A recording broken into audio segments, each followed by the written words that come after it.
Director सिर्फ इसलिए कि मैं 3 मिनट लेट ऑफिस पहुंचता हूं, वह पूरी कंपनी के सामने इसी साल के मेरे 80,000 युआन के प्रोजेक्ट बोनस को कैंसिल कर देता है। जिस पर मैं उसे समझाता हूं कि कल रात कोर लूप होल को फिक्स करने के लिए मैं सुबह 4 बजे तक ओवर टाइम कर रहा था, लेकिन वह मुझे ही बहाने बनाने वाला इंसान बताने लगता है। यह सुनकर मेरा भी अब और बहस करने का मन नहीं करता और फिर मैं कंप्लीटली केयरलेस तरीके से जॉब करने लगता हूं, जिसका रिजल्ट ये होता है कि आधे महीने के अंदर ही पूरा सिस्टम हैकर्स के अटैक का शिकार हो जाता है।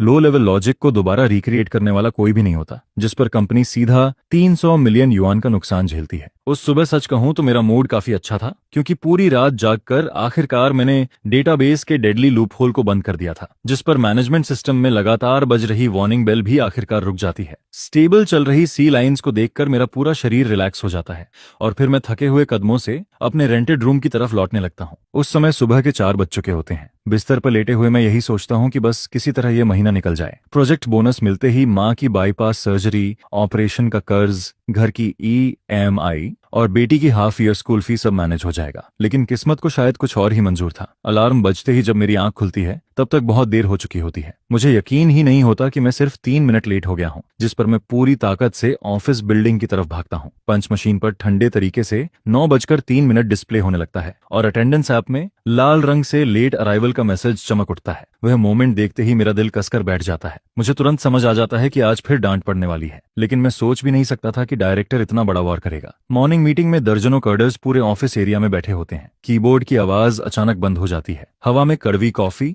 और पूरी रात ओवर टाइम करने की पसीने भरी स्मेल फैली हुई होती है। पूरा माहौल बेहद दबाव भरा लग रहा होता है, जिस पर डायरेक्टर वो अटेंडेंस शीट को कसकर पकड़ते हुए ऊपर खड़ा रहता है। उसका चेहरा पूरी तरह सख्त दिख रहा होता है। वह फेक तरीके से खनखारता है, फिर मेरी तरफ देखकर बोलता है, आज सबसे पहले एक बात अनाउंस करनी है। कुछ लोग खुद को सिस्टम कोड का भगवान समझने लगे हैं। यह सुनकर लिन चुआन को तुरंत एहसास हो जाता है कि वह उसी को टारगेट कर रहा है। फिर वह ऊंची आवाज में कहता है, लिन चुआन आज 3 मिनट लेट आया है। कंपनी रूल्स के मुताबिक उसका इस साल का पूरा 80,000 युआन प्रोजेक्ट बोनस काट लिया जाएगा। पूरा ऑफिस एकदम शांत हो जाता है। मेरे दिमाग में जोरदार धमाका सा होने लगता है। इन सीनियर मैनेजर्स की नजर में शायद 80,000 युआन सिर्फ एक वॉच की कीमत हो, लेकिन मेरे लिए वही माँ की जिंदगी बचाने वाला पैसा था। वही अगले महीने लोन डिफॉल्ट होने से बचाने वाली उम्मीद थी। वही पूरे फैमिली की साल भर की मेहनत का सहारा था। हर महीने सैलरी आते ही सारा पैसा कर्ज में चला जाता था। मैं सिर्फ इसी बोनस के भरोसे सब खत्म करने का सपना देख रहा था। पीछे बैठे टेस्टिंग एम्प्लॉय ठंडी सांस लेते हुए कहता है, सिर्फ 3 मिनट लेट होने पर पूरा बोनस काट लिया, यह तो इंसान को मारने जैसा है। जिस पर दूसरा बोलता है,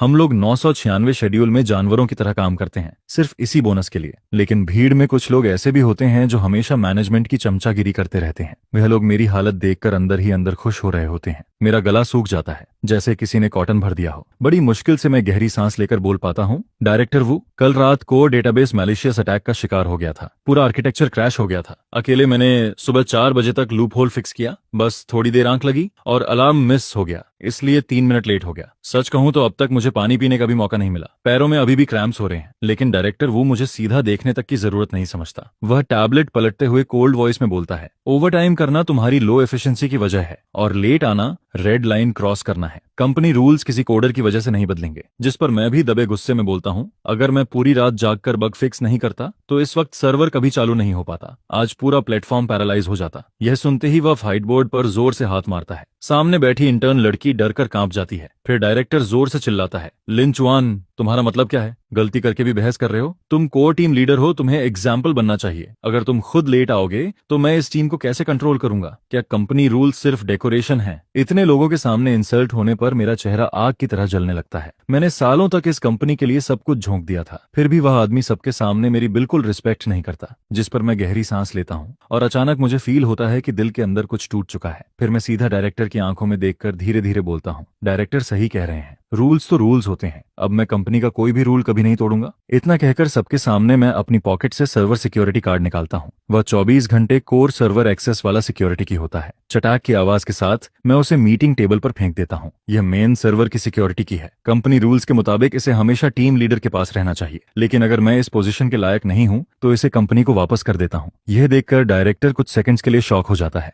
उसे उम्मीद नहीं थी कि मैं इतना आगे चला जाऊंगा। जिस पर ओल्ड चेन जल्दी से मेरा स्लीव पकड़कर धीरे से बोलता है, ब्रोदरलिन इतना इम्पल्सिव मत बनो। लेकिन मैं उसका हाथ हटाकर वापस अपनी सीट पर लौट जाता हूँ और फिर हैंडओवर डॉक्यूमेंट्स अरेंज करने लगता हूँ। दोपहर 3 बजे टेस्टिंग टीम मैसेज भेजती है कि नए प्रोडक्ट लॉन्च से पहले स्ट्रेस टेस्ट करना जरूरी है, जिस पर डायरेक्टर वो वर्क ग्रुप में मेरा नाम टैग करते हुए लिखता है, लिन चुआन आज रात ओवरटाइम करके टेस्टिंग टीम के साथ कोऑपरेट करो, सिस्टम स्टेबल रहना चाहिए। मैं मैसेज देखता हूँ लेकिन कोई रिप्लाई नहीं देता। ओल्ड चेन धीरे से पास आकर बोलता है, ब्रदर लिन डायरेक्टर तुम्हें बुला रहे हैं। जिस पर मैं कंप्यूटर स्क्रीन के नीचे राइट कॉर्नर में दिख रहा टाइम उसे दिखाता हूँ। उस वक्त शाम के 5:58 हो रहे होते हैं। मैं शांत आवाज में बोलता हूँ, कंपनी रूल्स के हिसाब से आज का वर्किंग टाइम खत्म होने वाला है। इतना बोलते ही क्लॉक सीधा 6 बजे बजा देता है। फिर मैं टाइम पर पंच आउट करता हूँ, अपना सामान उठाता हूँ और ऑफिस से बाहर निकलने लगता हूँ। पीछे से डायरेक्टर वो गुस्से में चिल्लाता है, लिंचुआन वहीं रुक जाओ। लेकिन मैं एक बार भी पीछे मुड़कर नहीं देखता और सीधे एलिवेटर में चला जाता हूँ। एलिवेटर का डोर बंद होते वक्त डायरेक्टर वो का गुस्से से लाल चेहरा धीरे धीरे छिप जाता है। उस मोमेंट लिफ्ट में सिर्फ मैं अकेला खड़ा होता हूँ।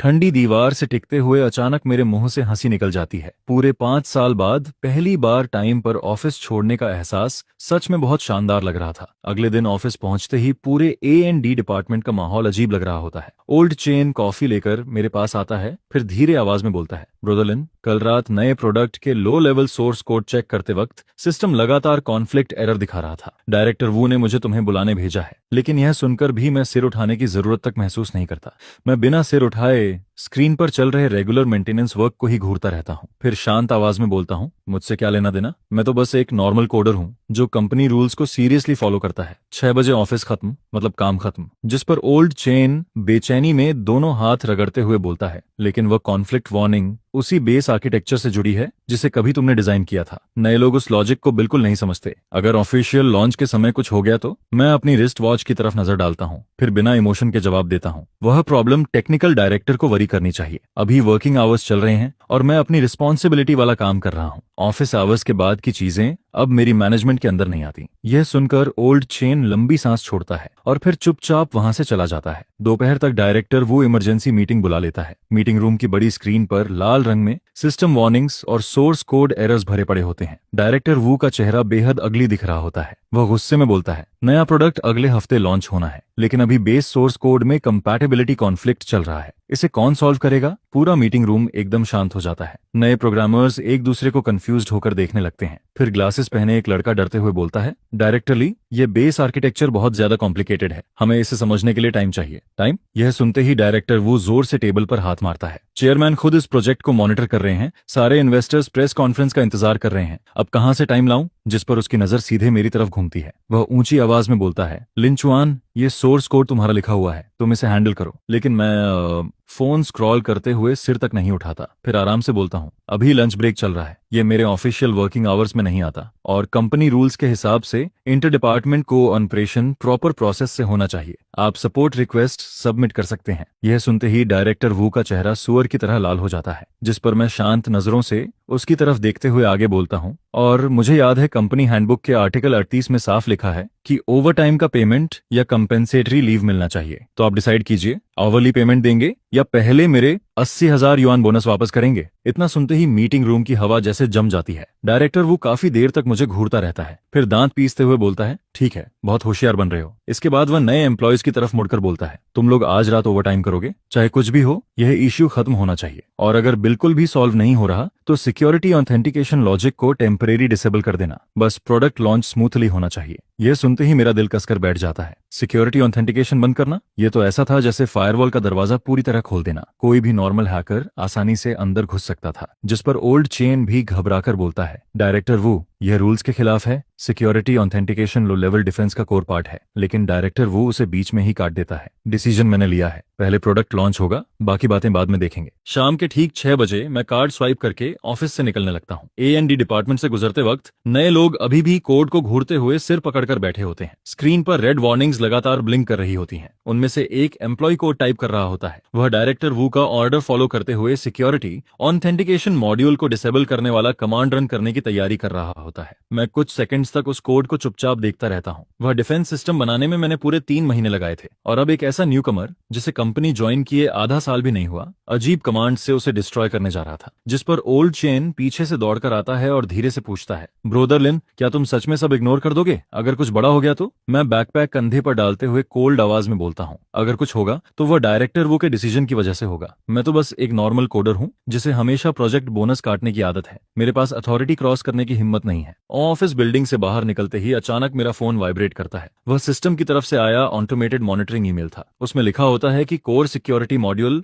मैन्युअली डिसेबल कर दिया गया है। मैं कुछ देर तक उस ईमेल को घूरता रहता हूँ, फिर साइलेंटली डिलीट बटन दबा देता हूँ। रात के 11 बजे डायरेक्टर वो की लगातार आती कॉल्स मेरी नींद तोड़ देती हैं। मैं फोन स्क्रीन देखता हूँ, फिर सीधे कॉल कट कर देता हूँ। इसके बाद करवट बदलकर दोबारा सो जाता हूँ। अगली सुबह ऑफिस पहुंचते ही माहौल पहले से भी ज्यादा अजीब लग रहा होता है। डायरेक्टर वो आंखों के नीचे काले घेरे लिए नए एम्प्लॉयज पर गुस्सा निकाल रहा होता है, लेकिन मेरी नजर बड़ी मॉनिटरिंग स्क्रीन पर जाती है। वहां फायरवॉल स्टेटस इंडिकेटर ग्रीन से येलो हो चुका होता है। इसका मतलब साफ था, कोई हमारी डिफेंस लाइन को प्रोब कर रहा था। लॉन्च काउंटडाउन के दूसरे दिन रात के 2 बजे अचानक डायरेक्टर वू का फोन पागलों की तरह बजने लगता है। वह नींद में फोन उठाता है और दूसरी तरफ से ऑपरेशन स्टाफ की घबराई हुई आवाज सुनाई देती है, डायरेक्टर, बहुत बड़ी प्रॉब्लम हो गई। सर्वर पर अचानक अबनॉर्मल एरर्स की भारी मात्रा आ गई है। सिस्टम लोड 90% तक पहुंच चुका है। अगर अभी फिक्स नहीं किया तो पूरा सर्वर क्रैश हो जाएगा। यह सुनते ही डायरेक्टर वू एकदम से उठ बैठता है। उसकी पूरी नींद गायब हो जाती है। वह तुरंत लैपटॉप खोलकर रिमोट एक्सेस से सर्वर कनेक्ट करता है। स्क्रीन पर लाल रंग के एरर लॉग्स भरे पड़े होते हैं, लेकिन असली प्रॉब्लम यह थी कि उसे उन कोड्स की समझ ही नहीं थी जिस पर वह सिर्फ फोन पर ऑर्डर्स देकर सिचुएशन संभालने की कोशिश करता है। लेकिन ड्यूटी पर बैठा श्यावांग और ज्यादा पैनिक होने लगता है। कांपती आवाज में वह बोलता है, डायरेक्टर वू, मुझे सच में समझ नहीं आ रहा क्या करूं। ऐसे एरर्स मैंने पहले कभी नहीं देखे। यह सुनकर डायरेक्टर वू के माथे पर ठंडा पसीना आ जाता है। वह ऑफिस में इधर उधर चक्कर लगाने लगता है। उसी मोमेंट उसके दिमाग में लिन चुआन का नाम आता है, लेकिन अगले ही पल वह उस थॉट को खुद ही दबा देता है। आखिर कुछ घंटे पहले ही उसने पूरी कंपनी के सामने मेरे 80,000 युआन काटे थे। अब आधी रात को मदद मांगने जाता तो उसकी रिस्पेक्ट कहाँ जाती, जिस पर वह दांत पीसते हुए फैसला लेता है, शाओवांग, उन एरर वार्निंग्स को इग्नोर करो, डायरेक्ट ओवरराइड पैच इस्तेमाल करो, फोर्सफुली सारे एरर कोड्स दबा दो, पहले सिस्टम को चलने दो, बाकी बाद में देखेंगे। शाओवांग कुछ सेकंड्स हेजिटेट करता है, लेकिन आखिरकार ऑर्डर मान लेता है। 10 मिनट बाद स्क्रीन पर चमक रही सारी रेड वार्निंग्स गायब हो जाती हैं। सिस्टम लोड भी धीरे धीरे नीचे आने लगता है। यह देखकर डायरेक्टर वो राहत की सांस लेता है। उसे लगने लगता है कि उसने बहुत स्मार्ट डिसीजन लिया है। फिर वह कॉल डिस्कनेक्ट करके आराम से वापस सो जाता है। अगली सुबह ठीक 9 बजे मैं हमेशा की तरह कार्ड स्वाइप करके ऑफिस पहुंचता हूं, लेकिन सीट पर बैठते ही मुझे एटमॉस्फेयर कुछ अलग महसूस होता है। ओल्ड चेन का चेहरा पूरी तरह सफेद पड़ चुका होता है। वह मॉनिटरिंग पैनल को घूर रहा होता है और उसकी उंगलियां कांप रही होती हैं। मैं पास जाकर स्क्रीन पर नजर डालता हूं और मेरा दिल तुरंत बैठ जाता है। फायरवॉल का कोर ऑथेंटिकेशन मॉड्यूल अब नॉर्मल स्टेटस दिखा रहा होता है। सिक्योरिटी लॉग्स में एक हिडन डेटा ब्रीच दिखाई दे रहा था। इसका मतलब साफ था, कोई इंसान या प्रोग्राम नॉर्मल ऑथेंटिकेशन प्रोसेस को बायपास करके अंदर घुस चुका था। जिस पर मैं तुरंत पिछली रात के सिस्टम लॉग्स खोलता हूं, लेकिन जितना ज्यादा देखता हूं उतना ही शॉक होता जाता हूं। रात 2:40 बजे शाओवांग ने डायरेक्टर वू के रिमोट ऑर्डर्स पर फोर्स ओवरराइड मेथड इस्तेमाल करके सारे एरर कोड सप्रेस कर दिए थे, लेकिन असल में वह वार्निंग्स सिक्योरिटी मॉड्यूल की इंट्रूजन अलर्ट्स थी। अब सारे अलर्ट्स दब चुके थे, लेकिन उससे भी खतरनाक बात यह थी कि फायरवॉल के अंदर एक इनविजिबल लूप होल पूरी तरह खुल चुका था। यह लूप होल भले ही ज्यादा बड़ा नहीं था, लेकिन इतना जरूर था कि कोई एक्सपीरियंस्ड हैकर चुपचाप अंदर घुसकर सिस्टम में बैकडोर कोड इंस्टॉल कर सकता था। जिस पर ओल्ड चेन धीरे से मेरे पास आकर पूछता है, लिंचुआन, क्या हमें यह बात ऊपर रिपोर्ट करनी चाहिए? मैं दूर कॉफी बना रहे डायरेक्टर वू की तरफ देखता हूँ, फिर दीवार पर चिपके कंपनी मैनेजमेंट रूल्स की तरफ नजर घुमाता हूँ। वहां साफ लिखा होता है कि हायर मैनेजमेंट को बाईपास करके रिपोर्ट करने वाले इंसान को मैनेजमेंट ऑर्डर डिस्टर्ब करने वाला माना जाएगा और उसके खिलाफ स्ट्रिक्ट एक्शन लिया जाएगा। जिस पर मैं सिर हिलाते हुए बोलता हूँ, कंपनी के रूल्स हैं, हमें फॉलो करने चाहिए, और वैसे भी डायरेक्टर वो टेक्निकल हेड हैं, उन्हें हमसे ज्यादा समझ होगी। ओल्ड चेन कुछ बोलने की कोशिश करता है, लेकिन आखिर में चुप हो जाता है। इतने में डायरेक्टर वो कॉफी कप लेकर हमारे पास आता है। हमें मॉनिटरिंग पैनल घूरते देखकर वह सार्कास्टिक स्माइल के साथ बोलता है, तुम लोग भी बेवजह टेंशन लेते रहते हो। कल रात की प्रॉब्लम मैं ऑलरेडी सॉल्व कर चुका हूँ। अब आराम से लॉन्च प्रिपरेशन करो, हर वक्त घोस्ट्स मत ढूंढते फिरो। मैं हल्का सा सिर हिलाता हूँ और क्वाइटली सिस्टम लॉग्स वाली विंडो बंद कर देता हूँ। शाम के ठीक 6 बजे मैं टाइम पर ऑफिस छोड़ देता हूँ। कंपनी बिल्डिंग से बाहर निकलते वक्त होराइजन पर फैला सनसेट खून की तरह लाल दिख रहा होता है। मैं फोन निकालकर माँ का आया मैसेज देखता हूँ। उसमें लिखा होता है कि डॉक्टर ने अगले हफ्ते हॉस्पिटल एडमिट होने को कहा है, सर्जरी की प्रिपरेशन करनी होगी,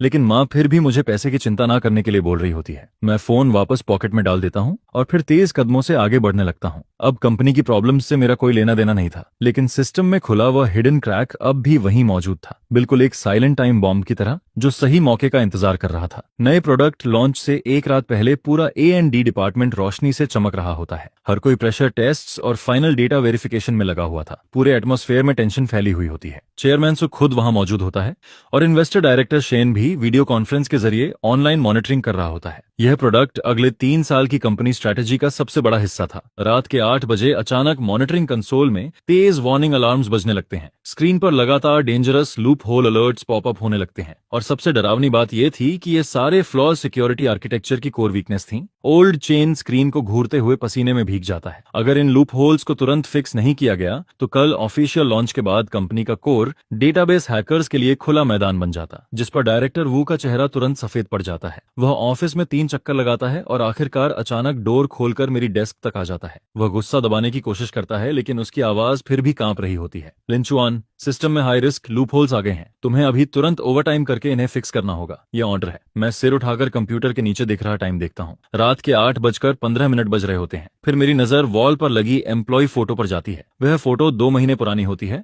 जब मुझे अब भी यकीन था कि मेहनत का रिवॉर्ड मिलता है। जिस पर मैं शांत आवाज में बोलता हूँ, डायरेक्टर वू, लेबर कॉन्ट्रैक्ट में साफ लिखा है कि ओवरटाइम के लिए पहले रजिस्ट्रेशन और पेमेंट कंफर्मेशन जरूरी है, और पिछले महीने का मेरा 80,000 युआन प्रोजेक्ट बोनस भी अभी क्लियर नहीं हुआ। क्या पहले वो अमाउंट सेटल कर सकते हैं? यह सुनते ही डायरेक्टर वू पूरी तरह स्टन्नड रह जाता है। उसे उम्मीद नहीं थी कि मैं ऐसी डिमांड रखूंगा। उसका चेहरा गुस्से से लाल हो जाता है। वह दहाड़ते हुए बोलता है, ये कौन सा वक्त है पैसे की बात करने का? कंपनी क्राइसिस में है। तुम टेक्निकल बैकबोन हो, क्या तुम्हें रिस्पॉन्सिबिलिटी नहीं लेनी चाहिए? लेकिन मैं शांत तरीके से सिर हिलाता हूँ। डायरेक्टर वू, पहले आपने ही कहा था कि रूल्स कभी ब्रेक नहीं हो सकते। अब मैं भी कंपनी पॉलिसी सीरियसली फॉलो कर रहा हूँ। अगर रिटर्न ओवरटाइम अप्रूवल और ओवरटाइम फी कंफर्मेशन नहीं है तो मैं फ्री में ओवरटाइम नहीं कर सकता, और वह 80,000 युआन मेरा मेहनत का पैसा है। उसका प्रॉपर एक्सप्लेनेशन मिलना चाहिए। यह सुनकर डायरेक्टर वू का पूरा शरीर गुस्से से कांपने लगता है। वह उंगली मेरी तरफ दिखाकर चिल्लाता है, लिंचुआन, तुम कंपनी को थ्रेटन कर रहे हो? मैं खड़ा होकर अपनी कॉलर ठीक करता हूँ, फिर धीरे से बोलता हूँ, डायरेक्टर वू, एम्प्लॉय को फायर करने का भी प्रॉपर प्रोसेस होता है। कम से कम 30 दिन पहले रिटर्न नोटिस देना पड़ता है। और भूलिए मत, मेरे पास अभी भी 5 साल का लेबर कॉन्ट्रैक्ट है। अगर इलीगल टर्मिनेशन हुआ तो कंपनी को डबल कंपेंसेशन देनी पड़ेगी। पूरा ऑफिस एकदम साइलेंट हो जाता है। हर एम्प्लॉय अपना काम रोककर हमारी तरफ देखने लगता है। ओल्ड चेन बीच में आकर समझाने की कोशिश करता है, लेकिन मेरी नजर उसे रोक देती है। आखिर में डायरेक्टर वो गुस्से से कांपते हुए बोलता है, बहुत अच्छा लिंचुआन, कल प्रोडक्ट लॉन्च के बाद सबसे पहला इंसान जिसे मैं कंपनी से निकालूंगा वह तुम होगे। फिर देखता हूँ इस इंडस्ट्री में कैसे सर्वाइव करते हो। मैं हल्का सा सिर हिलाता हूँ और अपना बैकपैक उठाकर निकलने लगता हूँ। ओल्ड चेन धीरे से मेरे पास आकर बोलता है, लिंचुआन, कम से कम हेल्प तो कर दो। अगर सच में कुछ हो गया तो हम सब खत्म हो जाएंगे। मैं कुछ सेकंड्स रुकता हूँ, मॉनिटरिंग स्क्रीन पर चमकती लाल वार्निंग्स को देखता हूँ, फिर डायरेक्टर वू के पीले पड़ चुके चेहरे की तरफ नजर डालता हूँ, जिस पर मैं कोल्ड आवाज में बोलता हूँ, ब्रोदर चेन, मैं तो बस एक छोटा कोडर हूँ, कंपनी रूल्स वायलेट करने की हिम्मत नहीं कर सकता। इतना कहकर मैं बिना पीछे देखे सीधे एलिवेटर की तरफ चला जाता हूँ। पीछे से डायरेक्टर वू की चीजें तोड़ने की आवाजें और चेयरमैन सू की गुस्से भरी दहाड़ सुनाई देती रहती है। एलिवेटर डोर धीरे धीरे बंद हो जाता है। मैं ठंडी दीवार से टिककर आंखें बंद कर लेता हूँ।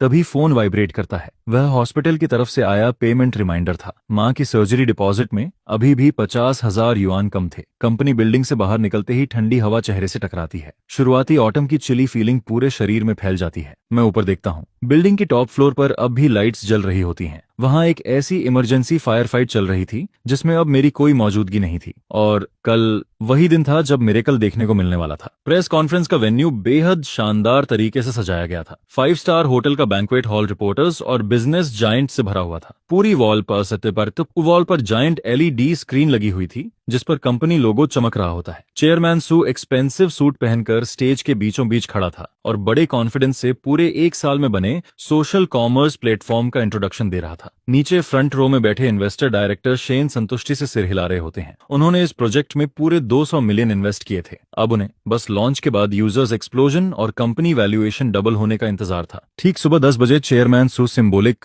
लॉन्च बटन दबाता है। स्क्रीन पर यूजर रजिस्ट्रेशन तेजी से बढ़ने लगते हैं। हर सेकंड सैकड़ों नए यूजर्स प्लेटफॉर्म में एंटर कर रहे होते हैं। पूरा हॉल तालियों से गूंज उठता है। लेकिन बैकस्टेज टेक्निकल एरिया में खड़ा डायरेक्टर वो मॉनिटरिंग पैनल को घूर रहा होता है। उसके माथे पर लगातार पसीना निकल रहा था। कल रात उसने 2 आउटसोर्स्ड टेक्निकल टीम्स को इमरजेंसी में बुलाया था। वे पूरी रात जागकर बग्स पैच कर रहे थे। हालांकि सारे डेंजरस लूप होल्स पूरी तरह फिक्स नहीं हुए थे, लेकिन कम से कम सबसे ऑब्वियस क्रैक्स को टेम्पररी कवर जरूर कर दिया गया था। वो खुद को दिलासा देता है कि शायद वो इस प्रेस कॉन्फ्रेंस के कुछ घंटों को किसी तरह झेल लेगा। 10:15 पर रजिस्टर्ड यूजर्स की संख्या 1 लाख के पार चली जाती है, जिस पर मीडिया के फ्लैश लाइट्स लगातार चमकने लगती हैं। चेयरमैन तो चेहरे पर बड़ी सी स्माइल लेकर इंटरव्यू देना शुरू करता है। फिर 10:23 पर अचानक सर्वर ट्रैफिक में कुछ अजीब बदलाव दिखने लगता है। मॉनिटरिंग बोर्ड पर डेटा ग्राफ्स किसी हार्ट बीट मॉनिटर की तरह पागलों की तरह ऊपर नीचे होने लगते हैं। यह देखकर ओल्ड चेन का चेहरा तुरंत बदल जाता है, जिस पर वो गंभीर आवाज में कहता है, कुछ गड़बड़ है। यह ट्रैफिक पैटर्न नॉर्मल यूजर्स जैसा बिल्कुल नहीं लग रहा।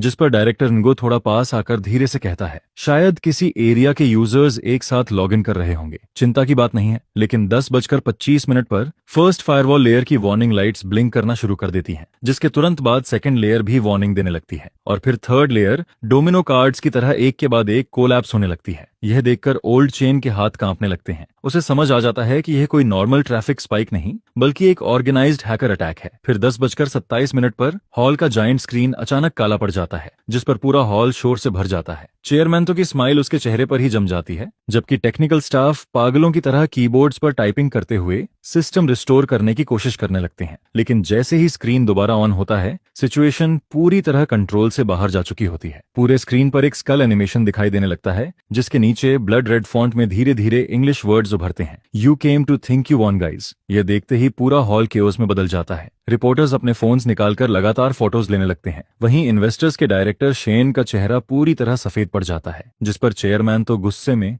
बैकस्टेज की तरफ दौड़ते हुए डायरेक्टर इनगो पर चिल्लाता है, ये सब क्या हो रहा है। डायरेक्टर इनगो पूरा कांपते हुए टूटे फूटे शब्दों में कहता है, मुझे नहीं पता, शायद हैकर्स ने अटैक किया है, हम अभी इसे हैंडल कर लेंगे। लेकिन तब तक बहुत देर हो चुकी होती है। Hacker codename GY underground hacker forums की दुनिया का एक लेजेंड माना जाता है, जिसने काफी समय पहले से इस प्लेटफॉर्म को टारगेट कर रखा था। वह अनपैच्ड सिक्योरिटी लूप होल्स का फायदा उठाकर पिछले कई दिनों से सिस्टम के अंदर छिपा बैठा था, और आज प्रेस कॉन्फ्रेंस के दौरान बढ़ा हुआ ट्रैफिक उसके लिए परफेक्ट मौका बन जाता है। 10:30 पर जीवाई अपना पहले से प्लान्ड DDoS अटैक शुरू कर देता है, जिसके साथ उसका इंट्रूजन प्रोग्राम भी एक्टिवेट हो जाता है। जिन सिक्योरिटी लूपहोल्स को डायरेक्टर इनगो ने इग्नोर किया था, वही अब हैकर के लिए सीधे अंदर घुसने वाला हाईवे बन जाते हैं। फिर जायंट स्क्रीन पर मौजूद स्कल बोलना शुरू कर देता है, जिसकी इलेक्ट्रॉनिक सिंथेसाइज्ड वॉइस पूरे हॉल में गूंजने लगती है, तुम लोगों का सिस्टम कागज जितना कमजोर है, और उस बेवकूफ टेक्निकल डायरेक्टर का शुक्रिया जिसने मेरे लिए दरवाजा पूरी तरह खोल दिया। यह सुनते ही डायरेक्टर इनगो का चेहरा कागज की तरह सफेद पड़ जाता है। उसके पैर कांपने लगते हैं और वो लगभग जमीन पर गिरने ही वाला होता है, जिस पर मीडिया रिपोर्टर्स और ज्यादा एक्साइटेड हो जाते हैं, क्योंकि यह साल का सबसे बड़ा टेक स्कैंडल बन चुका होता है। फ्लैश लाइट्स और तेजी से चमकने लगती हैं, और काउंटलेस कैमरों स्टेज की तरफ घूम जाते हैं, जहां चेयरमैन तो पूरी तरह घबराया हुआ खड़ा होता है। वहीं बैकस्टेज मॉनिटरिंग रूम में सारी डिफेंस सिस्टम्स एक एक करके कोलैप्स होने लगती हैं। ओल्ड चेन होपलेस होकर स्क्रीन पर तेजी से स्क्रॉल होते इंट्रूजन लॉग्स को देखता रहता है। फिर वो बड़बड़ाते हुए कहता है, सब खत्म हो गया, इस बार सच में खत्म हो गया। और उसी समय मैं हॉस्पिटल कॉरिडोर की बेंच पर अपनी माँ के साथ सर्जरी चेकअप के लिए वेट कर रहा होता हूँ। तभी मेरा फोन लगातार वाइब्रेट होने लगता है। कंपनी के कॉलीग्स एक के बाद एक मैसेजेस भेज रहे होते हैं, लेकिन मैं बिना देखे ही फोन स्विच ऑन ऑफ कर देता हूँ। उधर प्रेस कॉन्फ्रेंस का सीन पूरी तरह डिजास्टर में बदल चुका होता है। चेयरमैन तो गुस्से से भरा बैक स्टेज में घुसता है, जबकि इन्वेस्टर डायरेक्टर शेन उसके पीछे पीछे आता है। उसके नीट सूट के पीछे छिपा हुआ गुस्सा साफ दिखाई दे रहा होता है। फिर हॉल के अंदर मौजूद मीडिया चैनल्स लाइव ब्रॉडकास्ट शुरू कर देते हैं। टेक न्यूज प्लेटफॉर्म्स पर नोटिफिकेशंस एक के बाद एक आने लगती हैं, और हर हेडलाइन पिछली से ज्यादा शॉकिंग दिखाई देती है, जिस पर डायरेक्टर इनगो चेयर पर गिर जाता है। दोनों हाथों से अपना सिर पकड़कर बैठा रहता है, जबकि उसके चेहरे से पसीना लगातार बह रहा होता है। मॉनिटरिंग बोर्ड पर दिख रहा डेटा पूरी तरह बर्बाद नजर आ रहा होता है।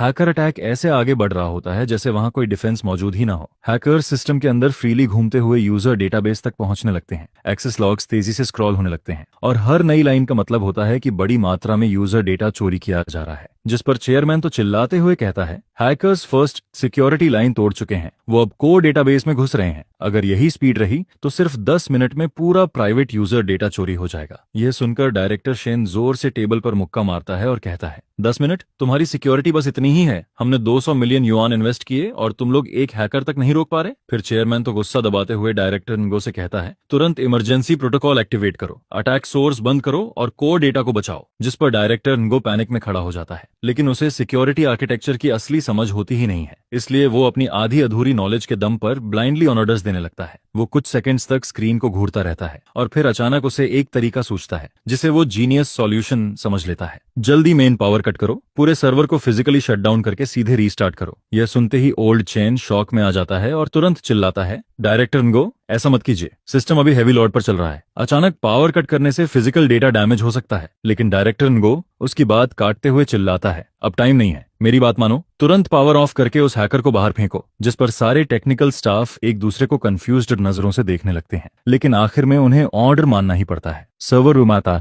सर्वर रूम का ड्यूटी स्टाफ कांपते हाथों से इमरजेंसी शटडाउन बटन दबा देता है और अगले ही पल सारे सर्वर्स एक साथ बंद हो जाते हैं। मॉनिटरिंग पैनल अंधेरे में डूब जाता है। कुछ सेकंड्स की खामोशी के बाद सर्वर दोबारा बूट होना शुरू करते हैं। कूलिंग फैंस की आवाज फिर से गूंजने लगती है। यह देखकर डायरेक्टर इनगो राहत की सांस लेता है। उसे लगने लगता है कि उसने सिचुएशन संभाल ली, लेकिन सिर्फ 3 मिनट बाद उसका चेहरा किसी डेड पर्सन से भी ज्यादा खराब दिखाई देने लगता है, क्योंकि सिस्टम 30% बूट होने के बाद ही फ्रीज हो जाता है। असल में पावर लॉस के उसी मोमेंट पर core platform data physically corrupt हो चुका होता है। जो फाइल्स उस समय राइट हो रही थीं, वे फोर्सफुली इंटरप्ट होने की वजह से पूरी तरह डिस्ट्रॉय हो जाती हैं। पूरा डेटाबेस अनरीडेबल गार्बेज में बदल जाता है और सबसे खतरनाक बात यह होती है कि हैकर बाहर निकला ही नहीं था। वो पहले से ही सिस्टम के अंदर कई हिडन बैकडोर्स इंस्टॉल कर चुका होता है, इसलिए रीस्टार्ट उसके लिए सिर्फ मामूली डिस्टर्बेंस बनकर रह जाता है। जैसे ही सर्वर्स दोबारा स्टार्ट होते हैं, उसका अटैक प्रोग्राम ऑटोमेटिकली एक्टिवेट हो जाता है और वो फिर से डेटा डिस्ट्रॉय करना शुरू कर देता है। ओल्ड चेन कांपती आवाज में एरर लॉग्स को देखते हुए कहता है, सब खत्म हो गया, प्लेटफॉर्म डेटा करप्ट हो चुका है, सिस्टम अब कभी प्रॉपर्ली बूट नहीं होगा और हैकर अभी भी अंदर मौजूद है। अब वो जो चाहे कर सकता है। यह सुनते ही चेयरमैन तो का चेहरा हरे से सफेद पड़ जाता है। वो डायरेक्टर इनगो को घूरते हुए कहता है, तुमने आखिर किया क्या है?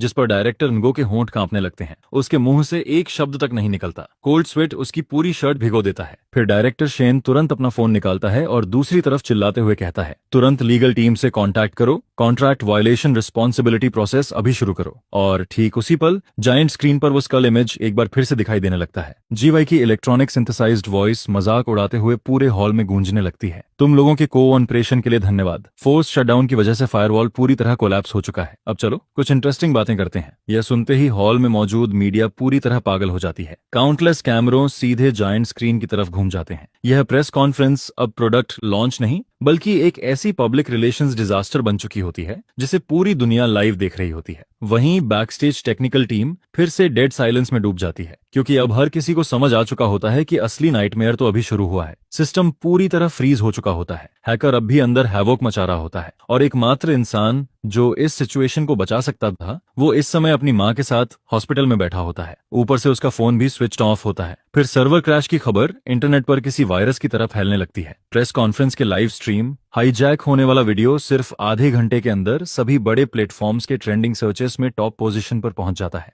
जिस पर योंकिंग कंपनी के ऑफिशियल अकाउंट के कमेंट सेक्शन पूरी तरह कोलैप्स हो जाते हैं। न्यूली रजिस्टर्ड यूजर्स डिस्कवर करते हैं कि वे लॉग इन ही नहीं कर पा रहे। जिन लोगों ने पैसे डिपॉजिट किए थे, उन्हें समझ ही नहीं आता कि उनका पैसा कहां गायब हो गया। कस्टमर केयर हॉटलाइंस लगातार रिंग होने लगती हैं। Dozens of call centre employees phone उठाते उठाते पूरी तरह टूट जाते हैं, लेकिन हर कोई बस एक ही लाइन दोहराता रहता है, हम इश्यू को अर्जेंटली फिक्स कर रहे हैं, कृपया पेशेंटली वेट करें। लेकिन यूजर्स का पेशेंस कब का खत्म हो चुका होता है। कुछ लोग सोशल मीडिया प्लेटफॉर्म्स पर कलेक्टिव प्रोटेस्ट ऑर्गेनाइज करना शुरू कर देते हैं। वहीं कुछ सीधे पुलिस कंप्लेंट दर्ज करवा देते हैं कि उनके साथ फ्रॉड हुआ है, और कई लोग मीडिया कंपनीज को टैग करके इस स्कैंडल को एक्सपोज करने की मांग करने लगते हैं। सिर्फ 1 घंटे के अंदर टॉपिक व्यूज 300 मिलियन क्रॉस कर जाते हैं और कंपनी का नाम हिस्ट्री की सबसे खराब प्रेस कॉन्फ्रेंस के टैग के साथ परमानेंटली जुड़ जाता है। दोपहर 2 बजे जैसे ही स्टॉक मार्केट खुलता है, कंपनी के शेयर्स बिना रुके नीचे गिरने लगते हैं। मेजर शेयर होल्डर्स पैनिक में अपने शेयर्स बेचने लगते हैं। स्मॉल इन्वेस्टर्स डर कर मार्केट से भागने लगते हैं। सेल ऑनर्स तुरंत लिमिट तक पहुंच जाते हैं। फाइनेंशियल मीडिया लगातार ब्रेकिंग न्यूज पुश करने लगती है। एक टेक कंपनी की मार्केट वैल्यू सिर्फ एक दिन में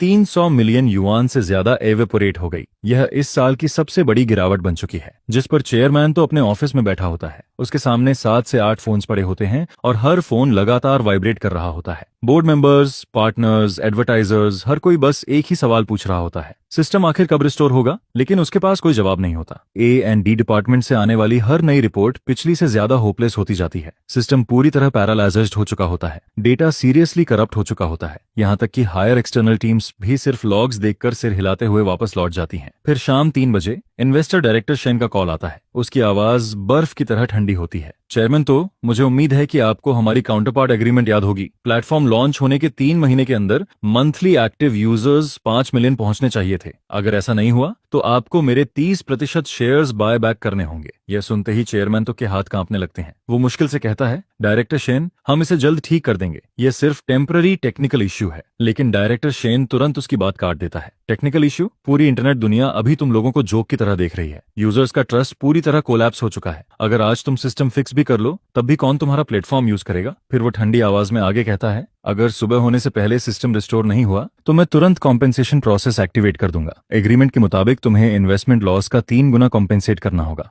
यानी पूरे 600 मिलियन युआन। इतना कहकर कॉल डिस्कनेक्ट हो जाता है और ऑफिस में डेड साइलेंस छा जाता है। 600 मिलियन युआन, कंपनी अकाउंट में इतना पैसा तो छोड़ो, पूरी कंपनी बेच देने के बाद भी ये अमाउंट पूरा नहीं हो सकता था। जिस पर चेयरमैन तो अचानक ऑफिस से बाहर निकलता है और सीधे A&D डिपार्टमेंट की तरफ दौड़ जाता है। वहां डायरेक्टर नगो गुस्से में टेक्निकल स्टाफ पर चिल्ला रहा होता है, लेकिन सारे एम्प्लॉयज सिर झुकाकर खामोश खड़े रहते हैं। पूरे ऑफिस का एटमॉस्फेयर इतना हैवी होता है कि कोई जोर से सांस लेने की हिम्मत तक नहीं करता। फिर चेयरमैन तो सीधे डायरेक्टर नगो की कॉलर पकड़ लेता है और गुस्से में पूछता है, मुझे बताओ, ये आखिर कब तक ठीक होगा? डायरेक्टर नगो का चेहरा पूरी तरह सफेद पड़ जाता है। वो कांपती आवाज में कहता है, चेयरमैन, तो मैंने 3 एक्सटर्नल सिक्योरिटी कंपनी से कांटेक्ट किया है, लेकिन सिस्टम लॉग्स देखने के बाद सबने कहा कि प्लेटफॉर्म आर्किटेक्चर बहुत ज्यादा कॉम्प्लेक्स है, इसे शॉर्ट टाइम में रिपेयर करना प्रैक्टिकली इम्पॉसिबल है। ये सुनते ही चेयरमैन तो उसके कॉलर को छोड़ देता है। उसका पूरा शरीर ऐसे लग रहा होता है जैसे सारी ताकत निकल चुकी हो। फिर वो अचानक किसी बात को याद करता है, लिनशुआन कहाँ है? लिनशुआन को बुलाओ, वही इसे फिक्स करेगा। लेकिन यह सुनते ही पूरा ऑफिस साइलेंस में डूब जाता है, जिस पर ओल्ड चेन धीरे से कहता है, लिनशुआन ने आज लीव ली थी, वो अपने फैमिली मेंबर को हॉस्पिटल लेकर गया है और उसका फोन भी स्विच्ड ऑफ है। यह सुनकर चेयरमैन तो अचानक फ्रीज हो जाता है।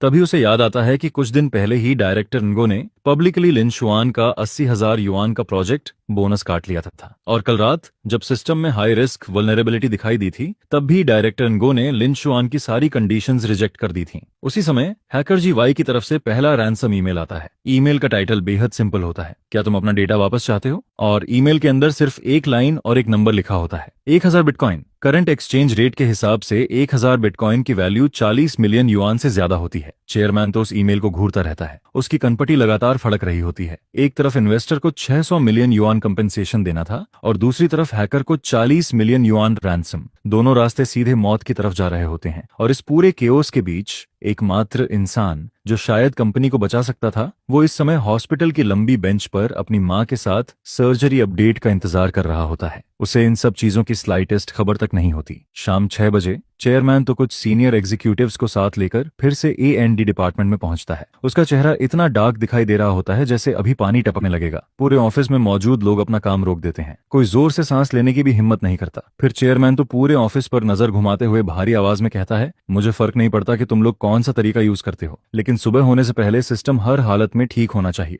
अगर कंपनी बैंकरप्ट हुई तो यहाँ मौजूद हर इंसान बाहर फेंक दिया जाएगा। जिस पर डायरेक्टर नगो माथे का पसीना पोंछते हुए हकलाकर कहता है कि वो सॉल्यूशन ढूंढ रहा है, लेकिन प्लेटफॉर्म डेटा बहुत ज्यादा डैमेज्ड है, हमें सच में और टाइम चाहिए। ये सुनते ही चेयरमैन तो जोर से टेबल पर मुक्का मारता है, टाइम? मैंने तुम्हें कम टाइम दिया था क्या? सुबह से अब तक पूरे 8 घंटे बीत चुके हैं और तुम्हारे पास अभी भी यही रिजल्ट है? फिर ओल्चन हिम्मत करके आगे आता है, चेयरमैन तो ये पूरा प्लेटफॉर्म आर्किटेक्चर लिनशुआन ने अकेले बनाया था, सिर्फ वही हर मॉड्यूल की लॉजिक प्रॉपर्ली समझता है। अगर लिनशुआन वापस आ जाए तो शायद, लेकिन इससे पहले कि वो अपनी बात पूरी कर पाता, डायरेक्टर नगो का चेहरा तुरंत बदल जाता है। वो अचानक बीच में बोल पड़ता है, चेयरमैन तो इसका लिनशुआन से कोई लेना देना नहीं है, ये सब हैकर अटैक की वजह से हुआ है, कोई भी ये प्रेडिक्ट नहीं कर सकता था। जिस पर चेयरमैन तो ठंडी नजरों से डायरेक्टर नगो को घूरते हुए पूछता है, तो फिर मुझे यह बताओ, आखिर हैकर हमारी डिफेंस लाइन इतनी आसानी से तोड़ कैसे पाया? आखिर सिस्टम में इतनी खतरनाक सिक्योरिटी लूपहोल कैसे आ सकती है? यह सुनकर डायरेक्टर मो अपना मुंह खोलता है, लेकिन उसके मुंह से एक शब्द भी नहीं निकलता है, जिस पर चेयरमैन सू तुरंत ओल्ड चेन की तरफ मुड़कर कहता है, अभी तुमने क्या कहा था? साफ साफ बताओ। ओल्ड चेन कुछ सेकंड तक हिचकिचाता है,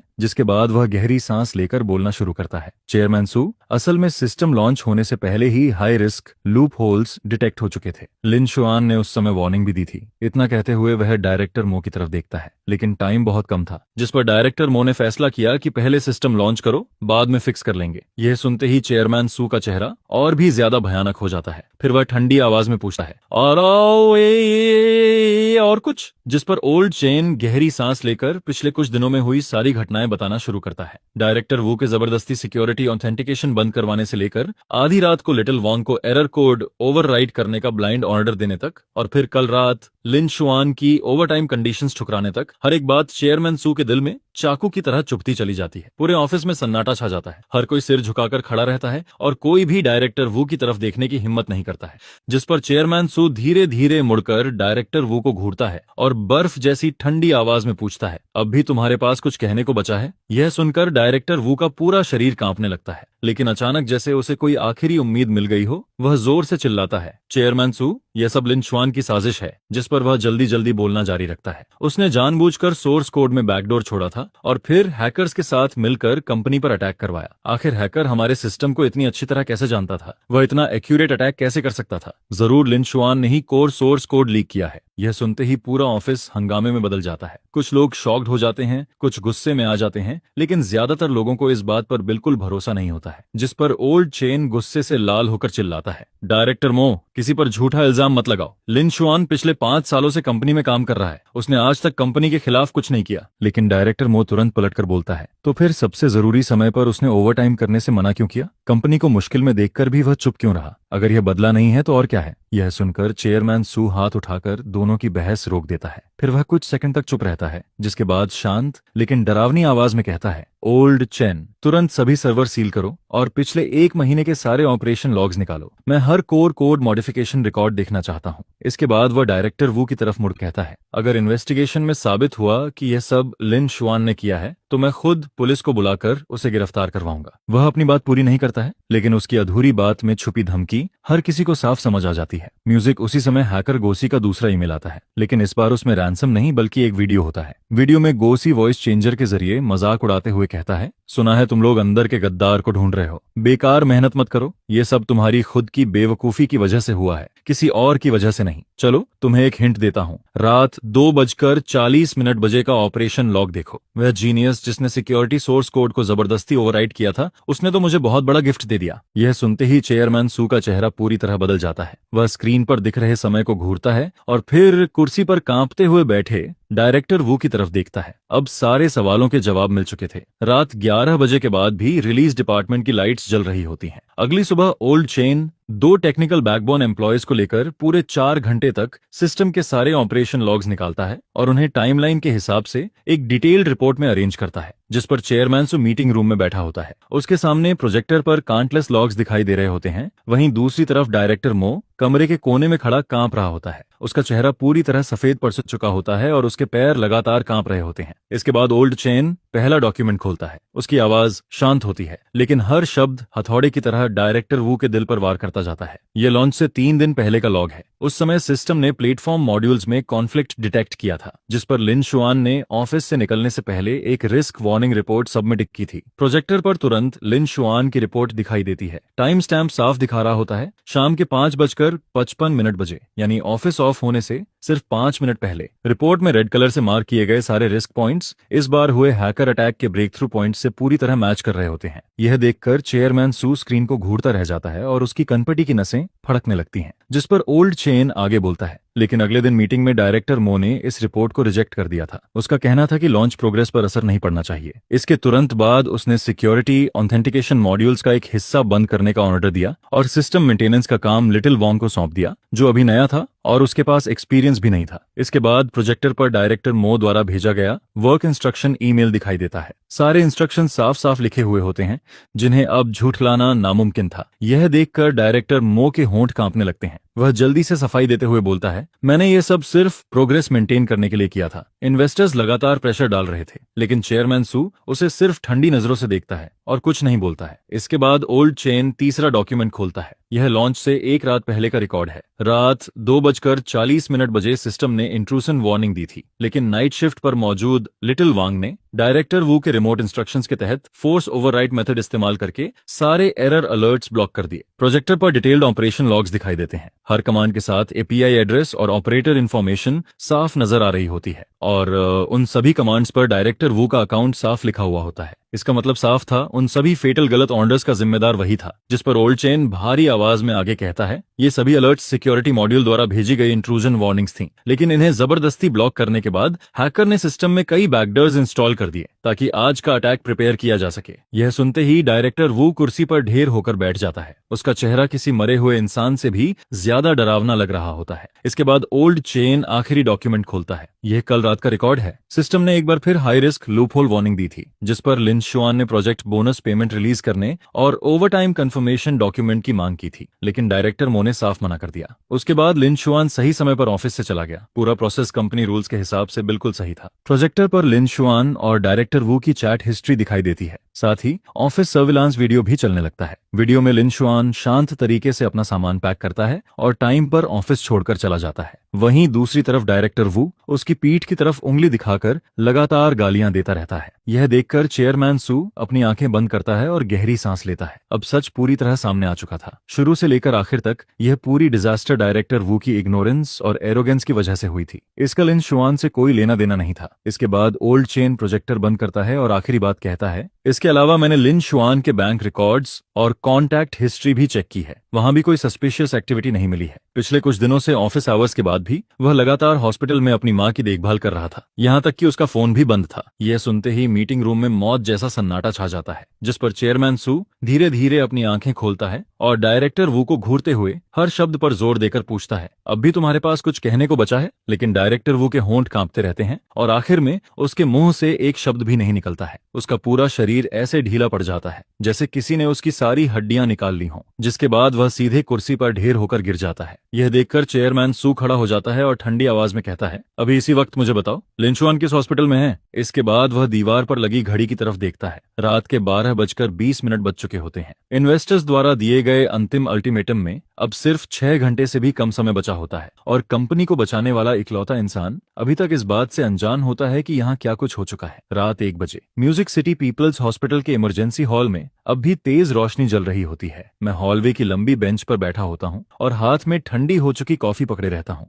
मां सर्जरी से पहले वाला आखिरी चेकअप अभी अभी खत्म हुआ था। नर्स ने बताया था कि सुबह होते ही उन्हें ऑपरेशन रूम में ले जाया जाएगा। साथ ही उसने मुझे याद दिलाया कि बाकी बचे 50,000 युआन डिपॉजिट जल्द से जल्द जमा करवाने होंगे, जिस पर मैं अपने बैंकिंग ऐप का बैलेंस चेक करता हूँ। उसमें सिर्फ 38,000 युआन पड़े होते हैं। ये पिछले 5 सालों में मेरी पूरी लाइफ सेविंग्स होती है, लेकिन अब भी 12,000 युआन कम पड़ रहे होते हैं और मुझे समझ नहीं आता कि आखिर अब किससे पैसे उधार मांगूं। मैं अभी इसी सोच में डूबा होता हूँ, तभी हॉलवे के आखिर से अचानक लोगों का एक ग्रुप तेजी से अंदर आता है। सबसे आगे चेयरमैन सू होता है, उसके पीछे कई सीनियर एग्जीक्यूटिव्स चलते आ रहे होते हैं और सबसे पीछे डायरेक्टर वो पसीने में भीगा हुआ नजर आता है। उनकी अचानक एंट्री से शांत पड़ा इमरजेंसी हॉल तुरंत हलचल से भर जाता है। कई नर्सें हैरानी से सिर उठाकर उनकी तरफ देखने लगती हैं, जिस पर चेयरमैन सू सीधे मेरे सामने आकर रुकता है। उसकी आवाज में पहले कभी न सुनी गई नरमी होती है। लिन शुआन, आखिरकार हम तुम्हें ढूंढ ही लेते हैं। मैं कुछ पल के लिए स्टंट रह जाता हूँ और फिर इंस्टिंक्टिवली खड़ा हो जाता हूँ। चेयरमैन सू कंपनी का फाउंडर होता है। वह इतना बड़ा इंसान होता है कि आम एम्प्लॉयज तो छोड़ो, डिपार्टमेंट डायरेक्टर्स तक उससे मिल नहीं पाते हैं। लेकिन इस वक्त वही आदमी खुद रात के 1 बजे हॉस्पिटल में मुझे ढूंढते हुए आया होता है,